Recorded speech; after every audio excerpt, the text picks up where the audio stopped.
President Rodrigo Duterte reported to the nation significant accomplishments made by his administration aimed at reducing poverty, fighting graft and corruption, and improving peace and security. Rosalie Cos will give us more details live. Yes, Rosalie. Arlene, free education, universal healthcare, gains from war against illegal drugs, criminality, and corruption, infrastructure projects. These are some of the accomplishments of the government for the past 5 years, according to President Rodrigo Duterte. The president said he had thought the government has no funds to do this, but were done during his term. Also, the president thanked the Congress for working with the executive branch in enhancing the capabilities of the AFP and the PNP through the modernization program. He also mentioned about raising the salaries of the military and uniformed personnel in 2018. However, he also reiterated the importance of continuous upgrading of the defense capability to ensure that we will be able to uphold our territorial integrity and sovereignty from external and security threats. He said with the creation of the National Task Force to End Local Communist Armed Conflict, the government made great strides in addressing the root causes of armed conflict through community development.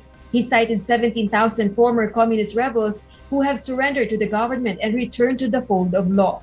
Meanwhile, the chief executive also trumpeted the finished projects under the Build infrastructure program, such as the LRT2 East Extension Project, Kalayaan Bridge, as well as the new terminal in Clark International Airport, among others. He said the infrastructure spending of the government increased to 5% of the gross domestic product. He directed the Department of Public Works and Highways, as well as the local government units and other government agencies to fast-track the projects and finish within his term to spur economic growth. The president also mentioned about addressing the 3 million backlog of driver's licenses in 2016 and the extension of validity of new driver's license to 5 years, as well as the Philippine passport to 10 years. Meanwhile, the chief executive hit again the Communist Party of the Philippines, but is confident that the armed conflict will come to an end through the help of local government units. The president also never forgets about the issue of illegal drugs and once again warned those who are involved in the proliferation of illegal drugs. Regarding corruption, he admitted that it is endemic in the government and will never be stopped unless the government is completely overturned. All personnel are dismissed and replaced with new generation. On foreign policy, he said the Philippines will continue to work with all nations and is committed to be a responsible member of the international community. He reiterated, gone are the days when the Philippines decides and acts in the shadows of the great powers. On the maritime dispute with China, he said the arbitral award is part of the international law that no country can ignore and diminish. Though this is his last SONA, the president did not fail to mention other controversial topics such as the water concession agreements, the issue of ABS-CBN Corporation, as well as the Manila Bay rehabilitation.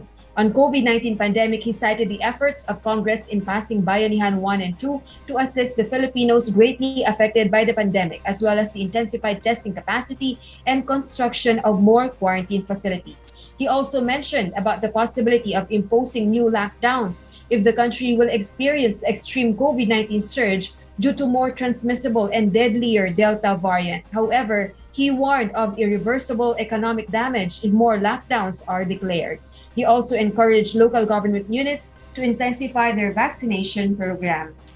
Harleen, the president said if there's one thing he could be proud of is that he did not waver even once in doing unpopular, even to uphold the greatest good for the greatest number. Back to you, Harleen. Thank you, Rosalie Cos, reporting live.